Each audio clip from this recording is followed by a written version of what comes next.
warahmatullahi wabarakatuh.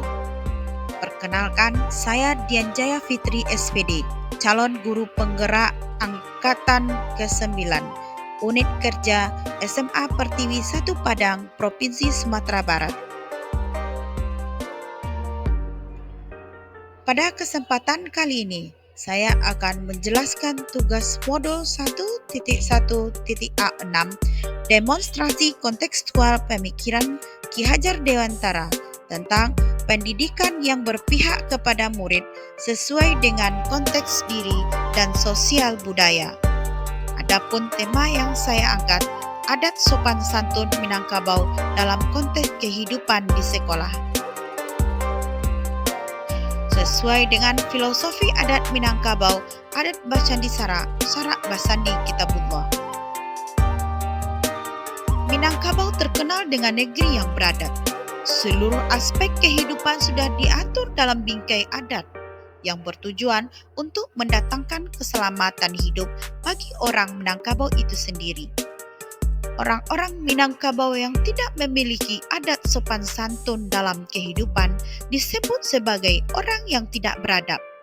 Sebutan tidak beradab bagi orang Minangkabau adalah suatu aib yang bisa menginjak harga dirinya, bahkan bisa mendatangkan permusuhan dan pertengkaran bagi orang yang disebut tidak beradab tersebut. Adat Minangkabau sangat memuliakan sopan santun. Orang beradab menurut adat Minangkabau adalah orang yang baik budi dan bahasanya. Artinya, tingkah laku dan perbuatan sehari-hari, cara berbahasa basi, berkata-kata, dan bersikap pada orang lain sesuai dengan ajaran adat. Sikap sopan santun dilakukan di mana saja tempat kita berada, sesuai dengan kebutuhan lingkungan, tempat, dan waktu. Karena sopan santun bersifat relatif, di mana yang dianggap sebagai normal, baik di rumah, di sekolah, dan di masyarakat. Asas pendidikan menurut Ki Hajar Dewantara. Pendidikan adalah tempat persemaian benih-benih kebudayaan dalam masyarakat. Ki Hajar Dewantara memiliki keyakinan bahwa untuk menciptakan manusia Indonesia yang beradab, maka pendidikan menjadi salah satu kunci utama untuk mencapainya. Pendidikan dapat menjadi ruang berlatih dan tumbuhnya nilai-nilai kemanusiaan yang dapat diteruskan atau diwariskan. Menurut Ki Hajar Dewantara, anak-anak hidup dan tumbuh sesuai kodratnya sendiri. Pendidik hanya dapat merawat dan menuntun tumbuhnya kodrat itu.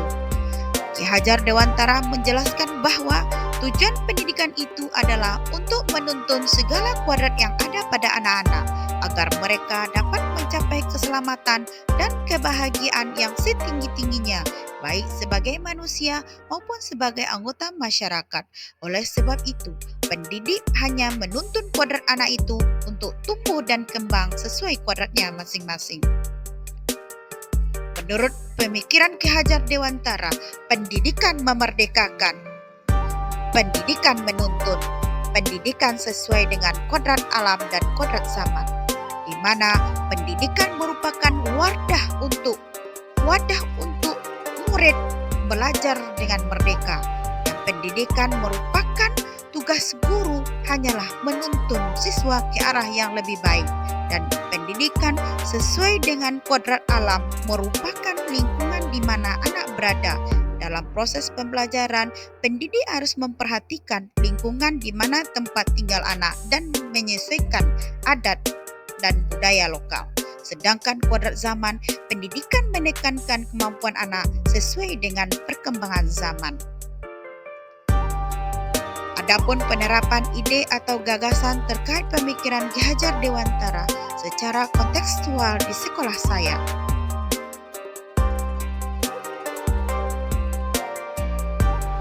Yang pertama, mengembangkan karakter dengan program ekstrakurikuler.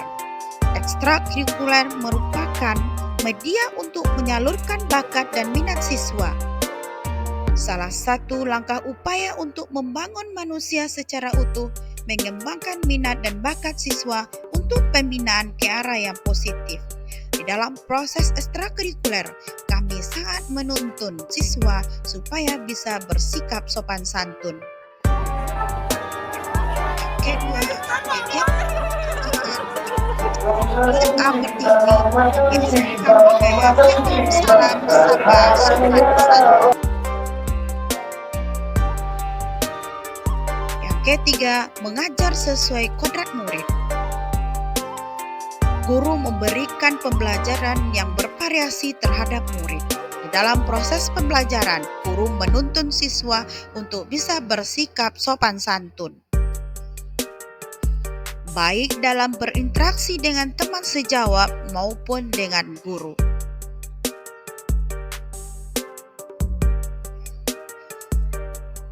Yang keempat, membiasakan untuk berbagi dan menyantuni. Dalam sekali setahun, SMA Pertiwi 1 Padang menggalakkan pembagian takjil pada bulan Ramadan. Takjil diberikan kepada warga sekolah dan warga masyarakat sekitarnya.